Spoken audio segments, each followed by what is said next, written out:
The photo showed my entire family toasting champagne on a yacht in the Bahamas, while I sat in my Chicago kitchen staring at my phone screen. I took action that same night.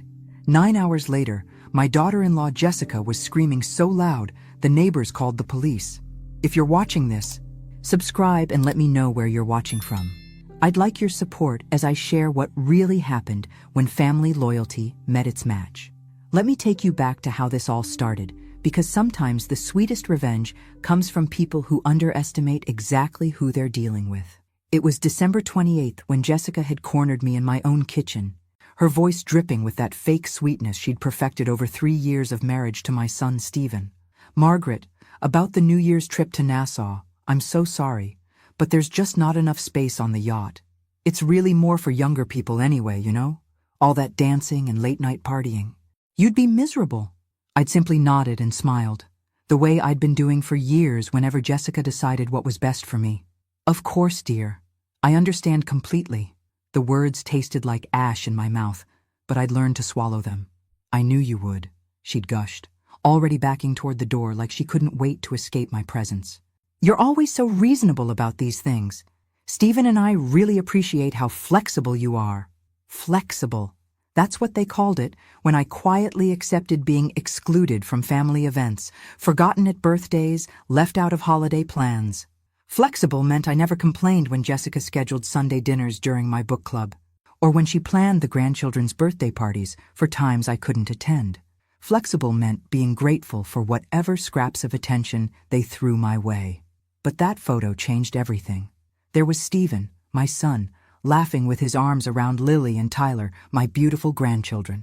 There was Jessica's mother, Patricia, who I'd met exactly twice at awkward family gatherings. Jessica's sister, Caroline, with her 3 kids I barely knew existed. Even Jessica's cousin, Mark, and his girlfriend, people I'd never heard mentioned before this moment. 37 people on that yacht. I counted them twice. Then 3 times to be absolutely sure. 37 people who somehow fit just fine. But not me. Not the woman who'd raised Stephen alone after his father walked out. Not the grandmother who babysat every weekend for 2 years when money was tight. Not the mother-in-law who'd bitten her tongue through countless passive-aggressive comments about my cooking, my clothes, my very existence. I studied every face in that photo, memorizing the joy I'd been deemed too old to share. The sunset behind them painted everything in shades of gold, like a perfect postcard from the life I wasn't allowed to live. That's when I set my phone down very carefully and walked to my study. The room that Jessica had never been allowed to enter, the one she assumed was just storage for my late husband Robert's old papers and outdated furniture. If only she knew what those papers actually contained. I opened my laptop and began typing. By morning, I owned 49% of Brennan & Associates Marketing, the agency where Jessica was senior partner. By noon, I'd scheduled a comprehensive audit for January 2nd. But that was just the beginning of what would become the most satisfying week of my life. The morning after I saw that photo, I woke up at 5 a.m. with the kind of clarity I hadn't felt in years. For the first time since Robert died 3 years ago, I had a purpose that had nothing to do with being the perfect grandmother or the agreeable mother-in-law who never caused trouble. I made coffee in my favorite mug, the cheerful yellow one Jessica always said was too bright for company, and sat in Robert's old leather chair. Everything in my house was wrong, according to Jessica. The curtains were too heavy, the furniture too traditional, my cooking was a bit old-fashioned for modern palates. Even my choice of television shows was somehow evidence of my inability to keep up with the times. My phone buzzed with a text from Stephen. "Having amazing time. Weather perfect. Kids love snorkeling. Wish you could see Tyler's face underwater. He looks like a little fish." Wish you could see, not wish you were here. The distinction was subtle but clear. I was welcome to enjoy their experiences secondhand through photos and stories, but not to actually participate in making memories with my own grandchildren. No mention of missing me. No apology for the sudden change in plans that had left me spending New Year's Eve alone with a frozen dinner and Dick Clark's Rockin' Eve. Just cheerful updates from the family vacation I'd been deemed too old and boring to enjoy. I poured my coffee and opened my laptop again, feeling a smile tug at my lips.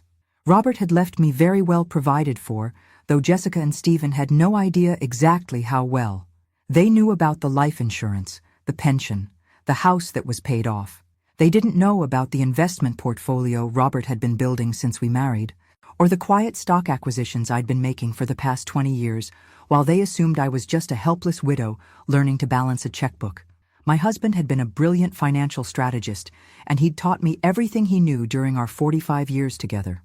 While Jessica saw me as a lonely old woman who needed their charity visits and pity invitations to feel included, I'd been watching, learning, and methodically building wealth they couldn't imagine. Brennan and Associates had been struggling lately.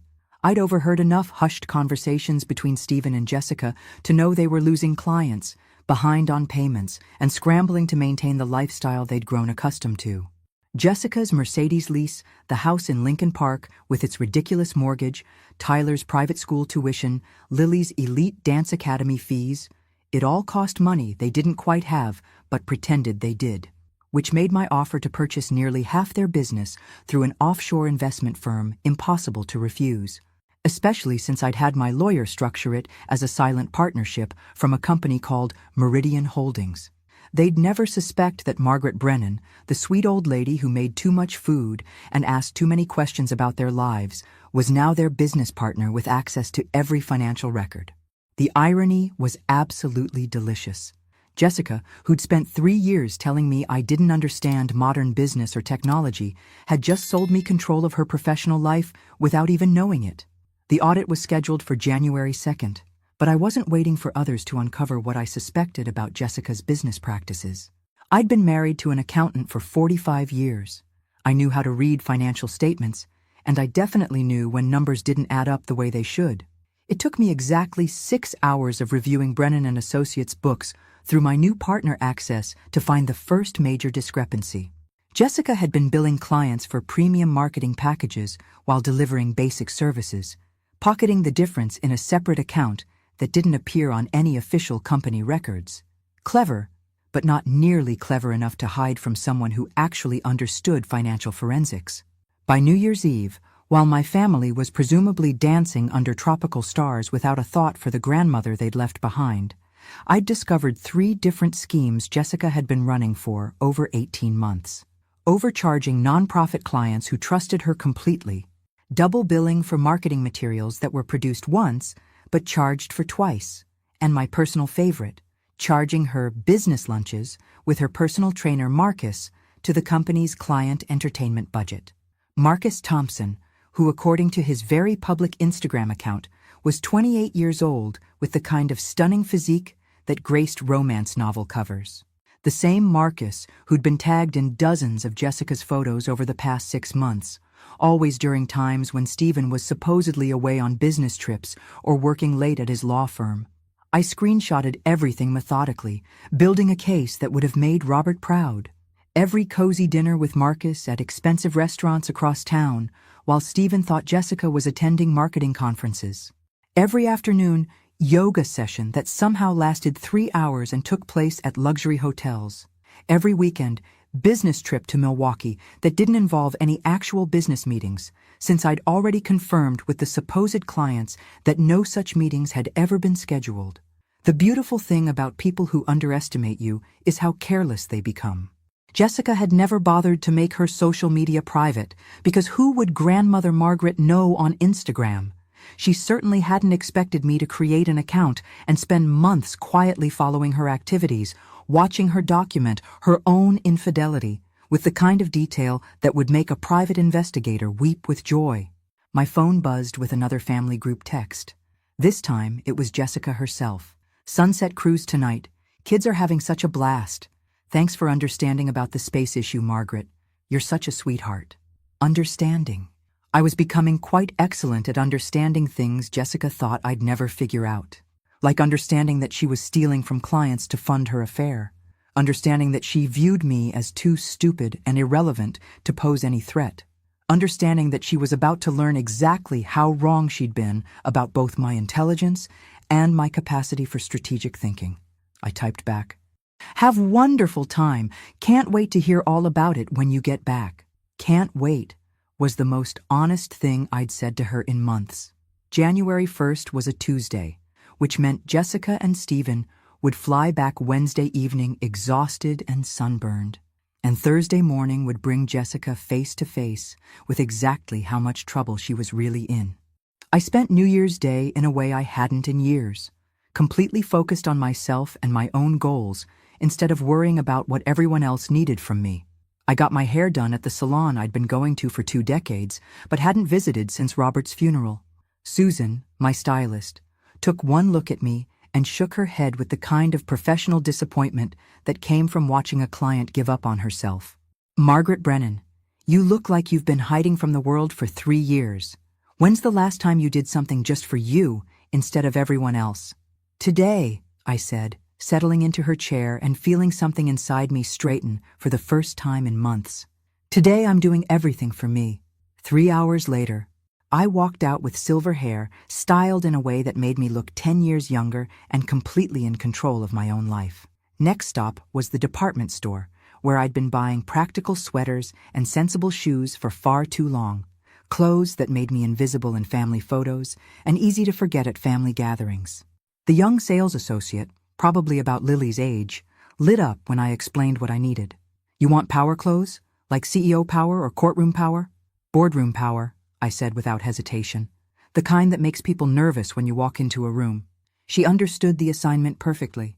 And by the time we were finished, I had 3 suits that cost more than I'd spent on clothes in the past 2 years combined. But when I looked in the dressing room mirror, I didn't see Grandmother Margaret anymore. I saw the woman who'd co-built a successful accounting firm with her husband, the woman who'd managed their investments through 3 economic downturns while raising a son and working full-time, the woman who'd volunteered at the Children's Hospital for 15 years and still found time to serve on 2 nonprofit boards. I saw the woman I'd been before grief and loneliness had convinced me to accept crumbs from people who should have been offering me the whole cake. My phone rang as I was loading shopping bags into my car. Stephen calling from the airport. "Hey Mom, we're boarding now. Should be home around 9 tonight. Jessica's exhausted from all the sun and activities, so we probably won't come by tonight. But maybe lunch Thursday?" "Actually, Stephen, I have plans Thursday, important business meetings, but I'm sure I'll see Jessica very soon." There was a pause. I never had plans that conflicted with their schedule. I never had business meetings. I never had anything they considered important enough to work around. "Oh, okay. Well, maybe this weekend then?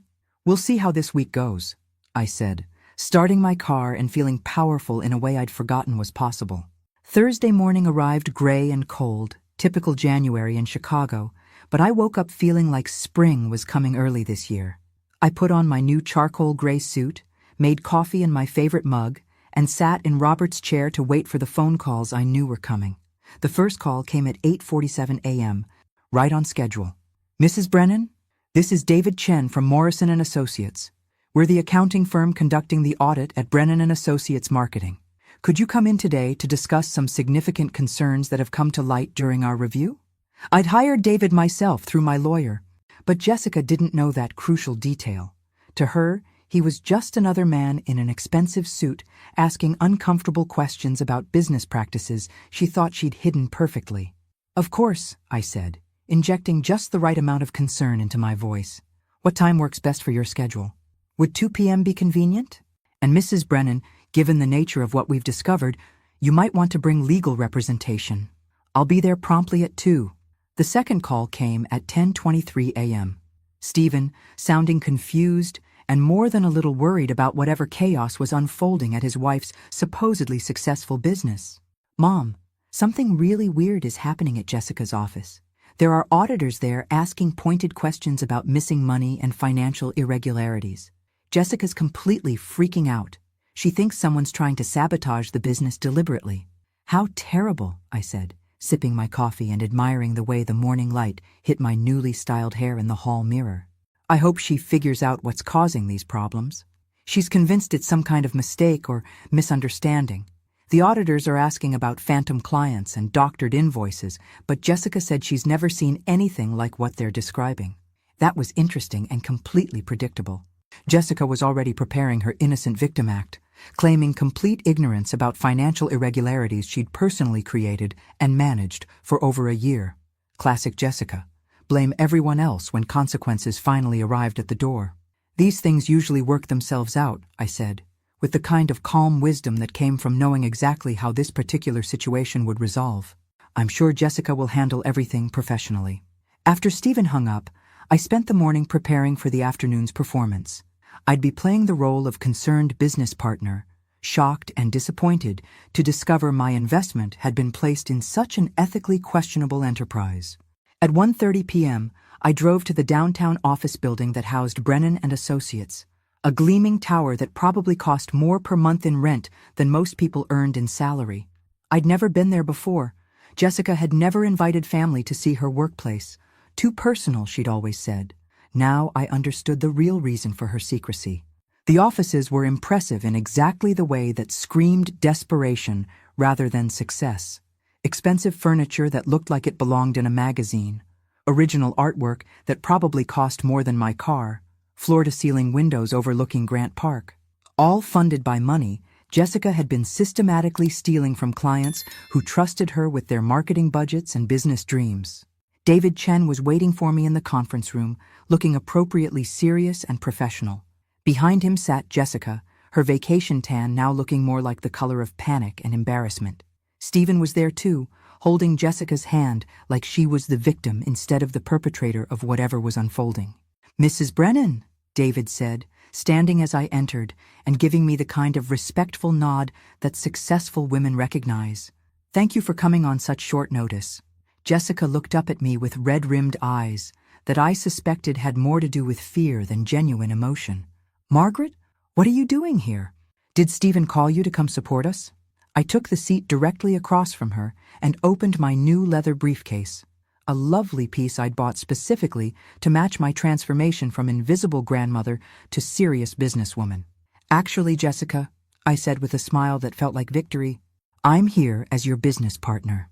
The silence in that conference room was absolutely beautiful, the kind of perfect quiet that comes right before everything changes forever. Jessica's mouth fell open like a fish gasping for air on a dock. Stephen looked from me to Jessica to David Chen, trying to piece together a puzzle he didn't even know existed until this moment. "Business partner?" Jessica's voice was barely a whisper, like saying the words too loudly might make this nightmare more real. "What are you talking about, Margaret?" David Chen opened his folder with the kind of practiced efficiency that comes from delivering bad news to people who thought they were untouchable. "Mrs. Brennan is the primary investor behind Meridian Holdings, the company that purchased 49% of Brennan and Associates in December. She's here to review the serious irregularities we've discovered in the company's financial records." I watched Jessica's face cycle through confusion, disbelief, and finally dawning horror as she realized what had actually happened.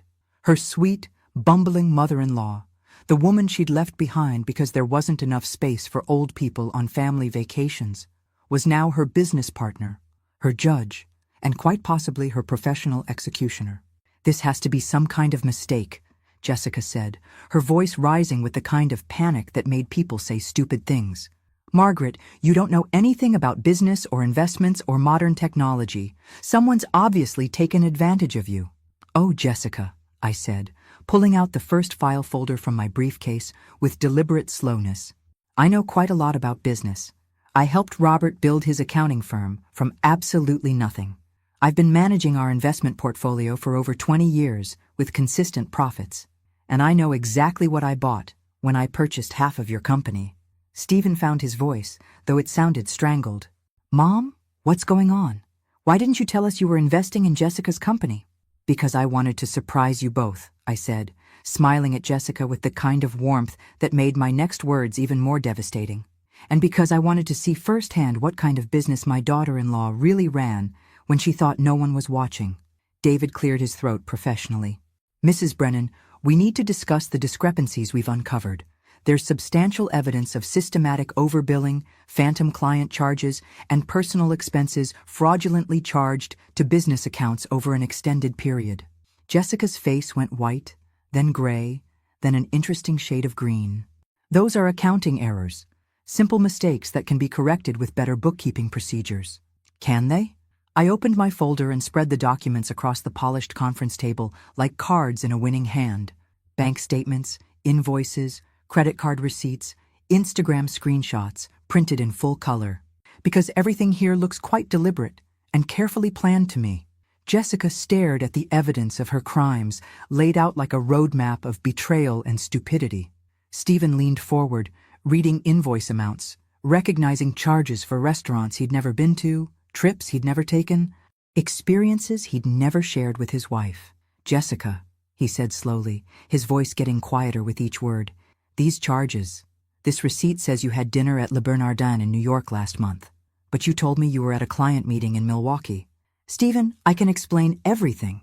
With Marcus Thompson, I added helpfully, pointing to the credit card receipt with my manicured finger.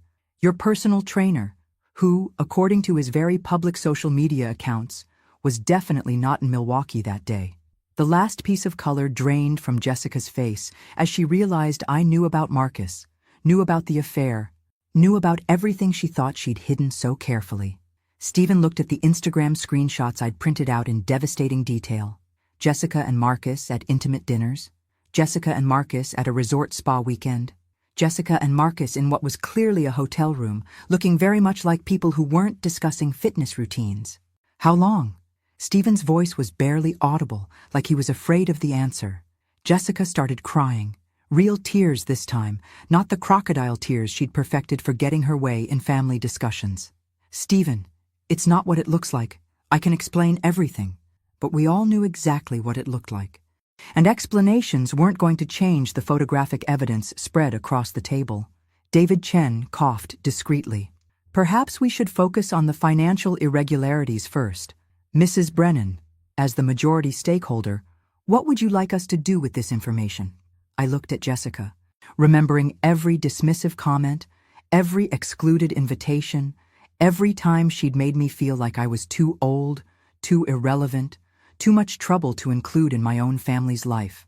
Every time she'd patted my hand and told me I wouldn't understand modern things, modern business, modern life.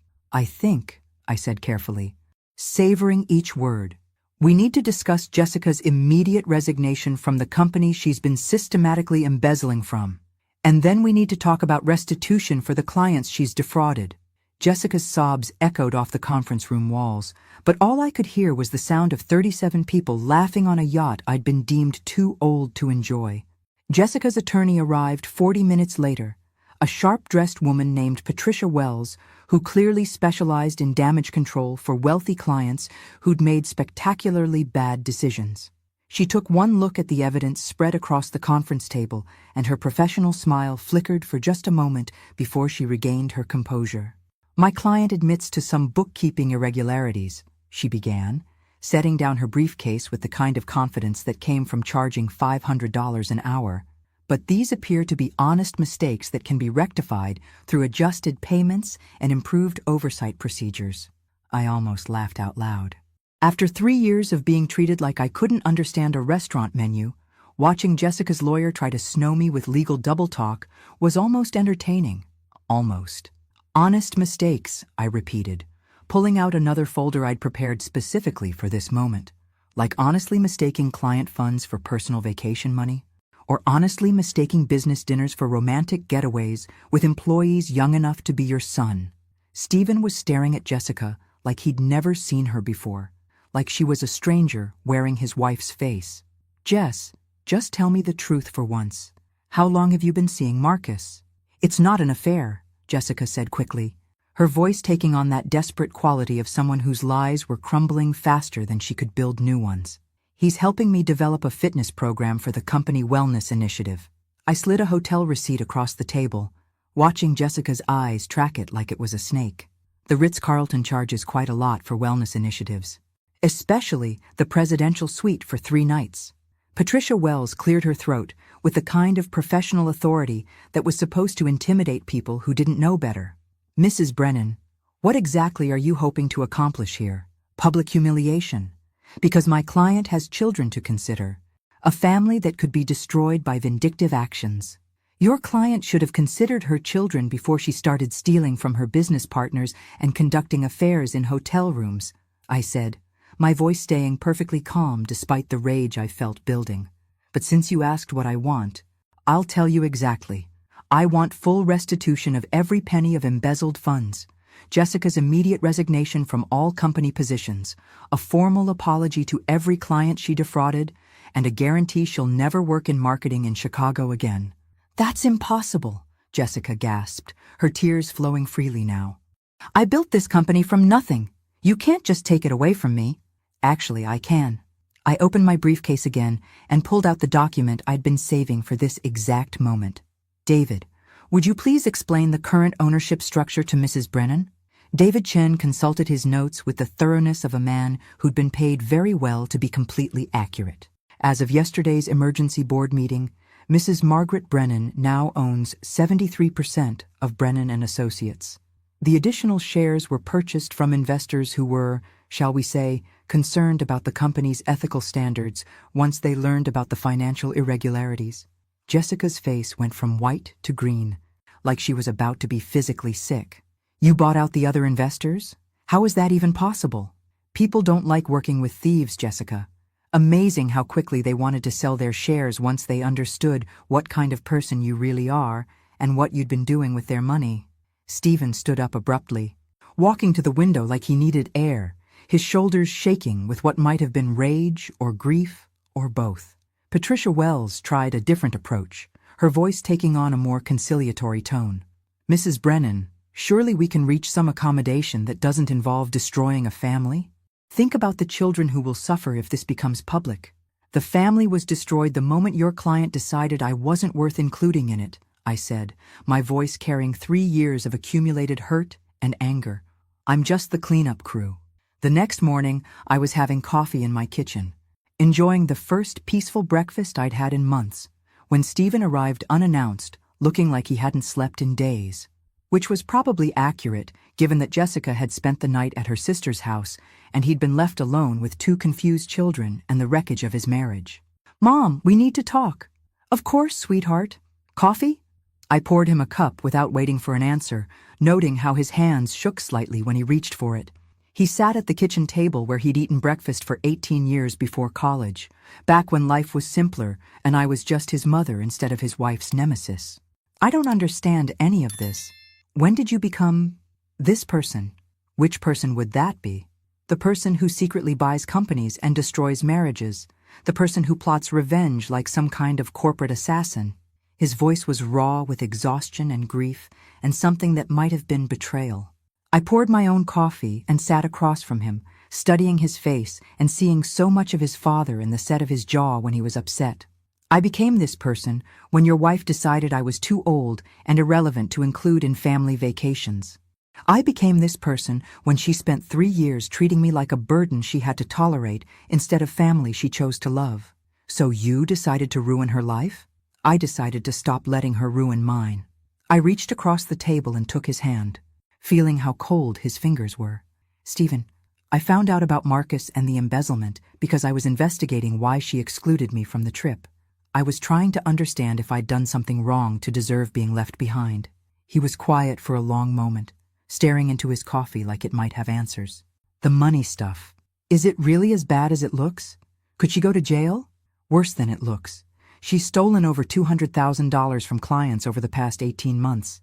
Some of them are small non-profits who trusted her with their entire marketing budgets. She could absolutely face criminal charges. Stephen put his head in his hands, and I could see the moment when the full reality hit him. What about Lily and Tyler? How do I explain to my kids that their mother is a thief and a cheat? You tell them the truth in age-appropriate ways. You protect them from adult problems while being honest about adult consequences. You focus on being the parent they can count on. Jessica wants to fight this.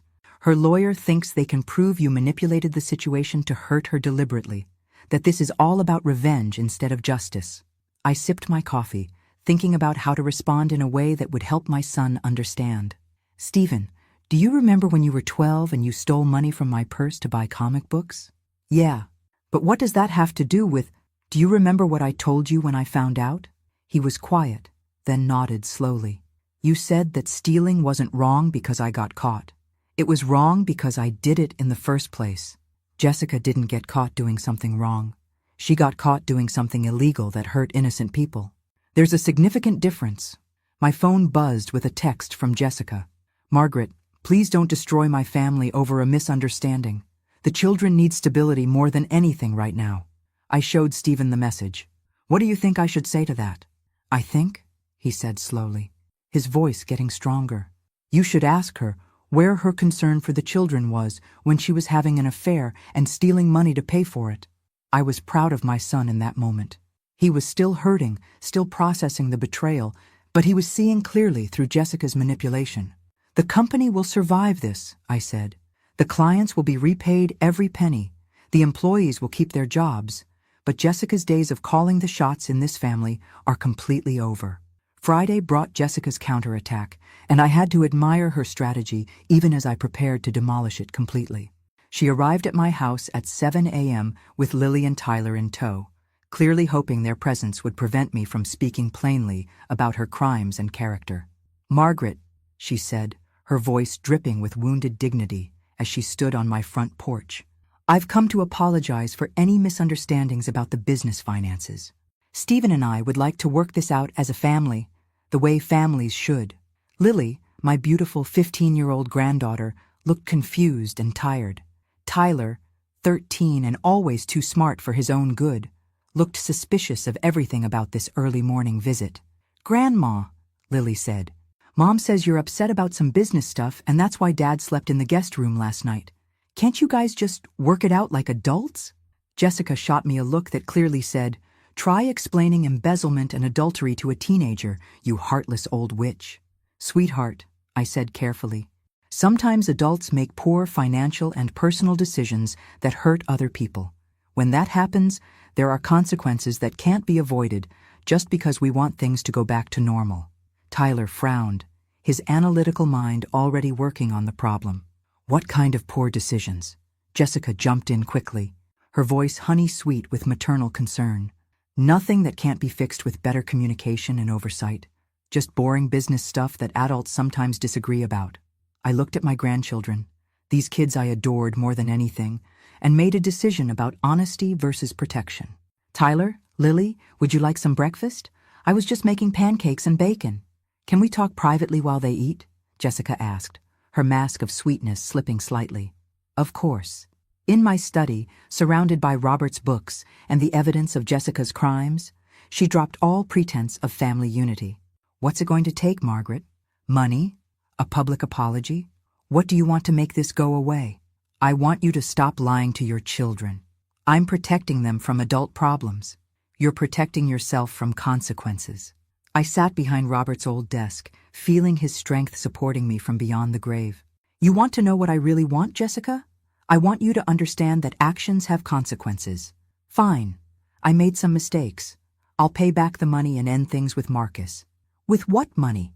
The funds you embezzled are gone. Spent on hotel rooms and jewelry and maintaining a lifestyle you couldn't afford on your actual salary." Jessica's mask finally slipped completely, revealing the rage underneath. "You sanctimonious old witch. You think you're so perfect, sitting in your dead husband's chair, judging everyone else's life choices. There it is," I said softly. "The real Jessica, the one who's been hiding behind fake sweetness for 3 years.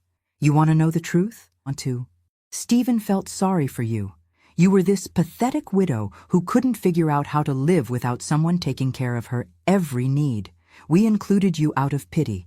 Each word was designed to wound, and 3 years ago they would have destroyed me completely. But 3 years ago, I hadn't discovered my own power, or learned to value myself independent of their approval. Are you finished? We gave you purpose, Margaret.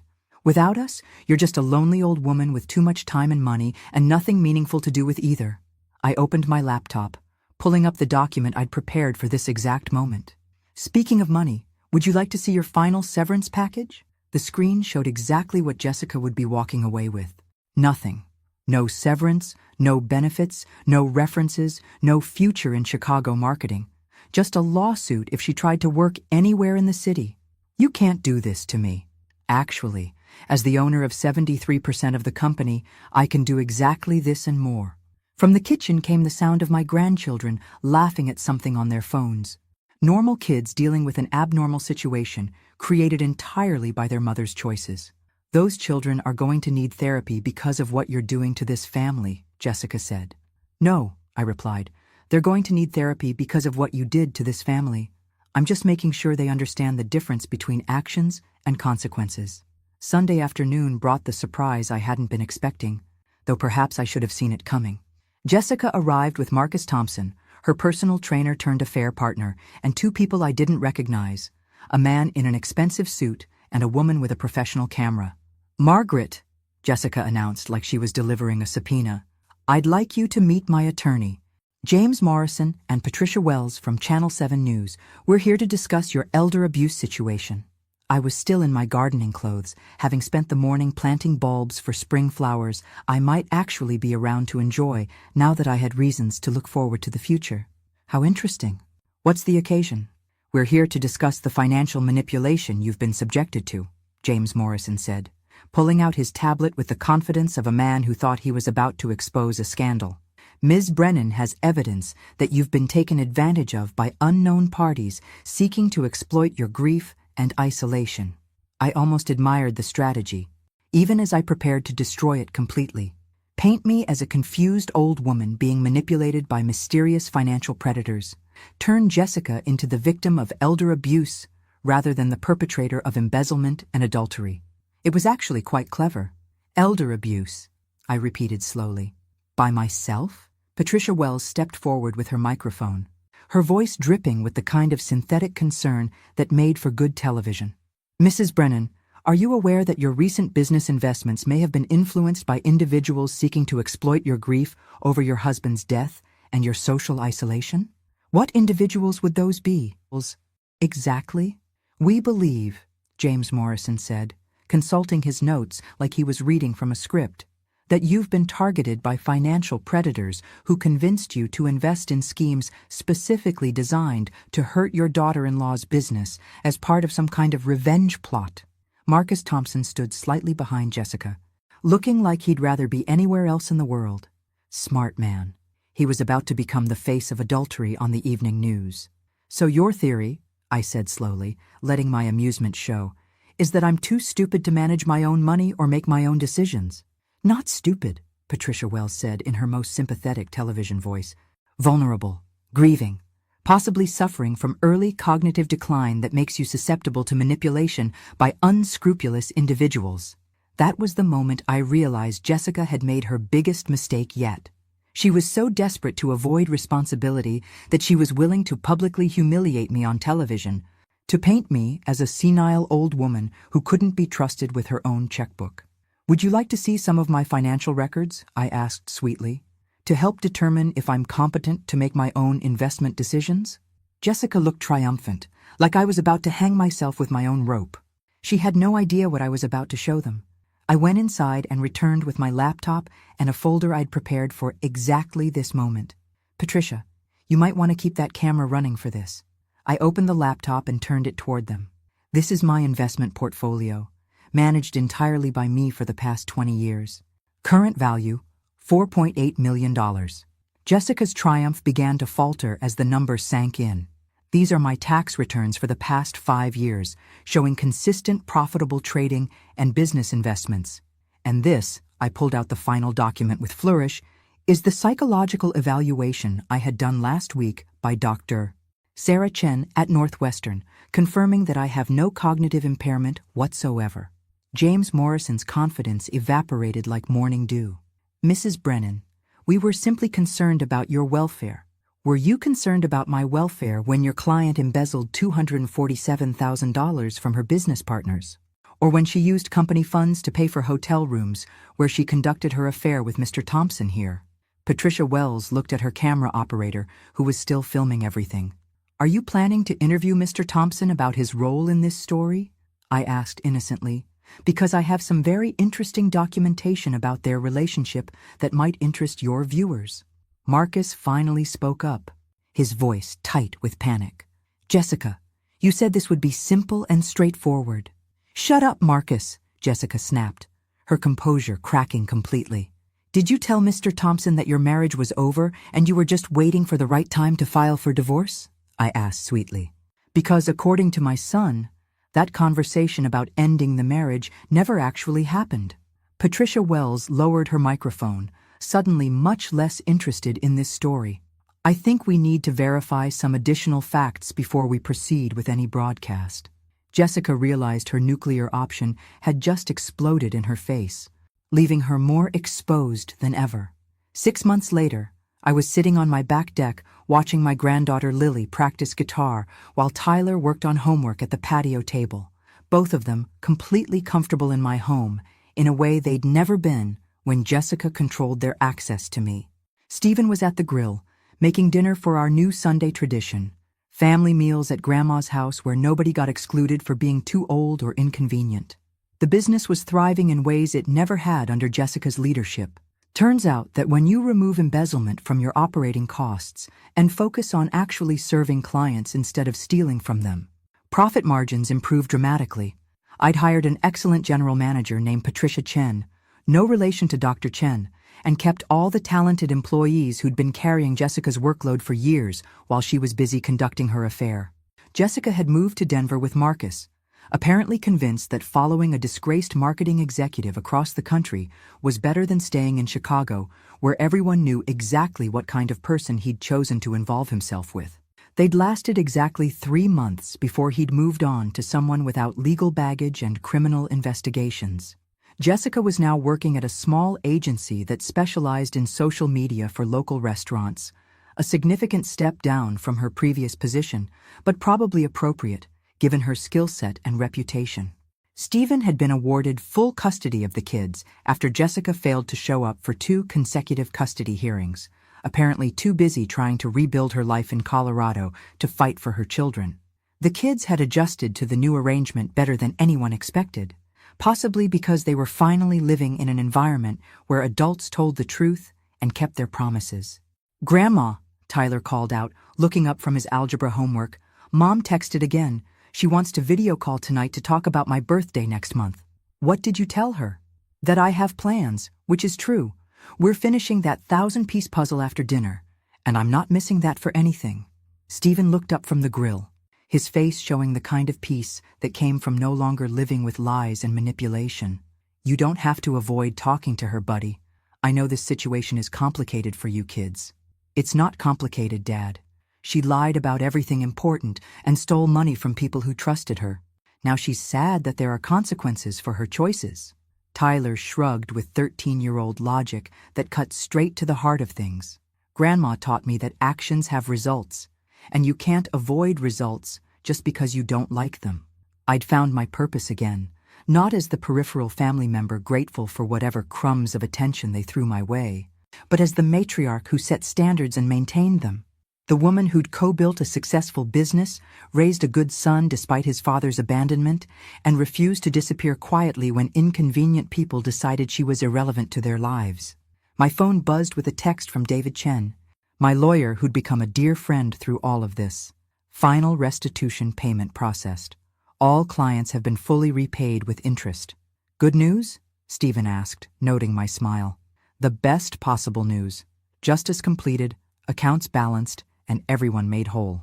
As the sun set over my garden, the garden I now had time to properly tend because I wasn't spending all my energy begging for acceptance from people who'd already decided I wasn't worth their time, I thought about that photo from the yacht.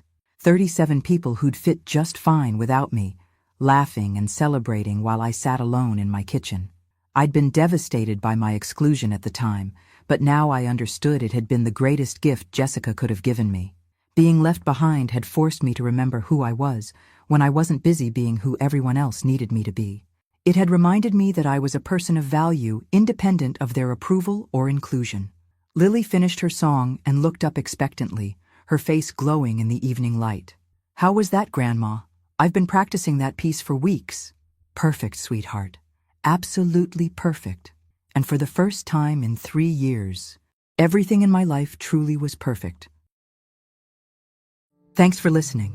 Don't forget to subscribe and feel free to share your story in the comments. Your voice matters.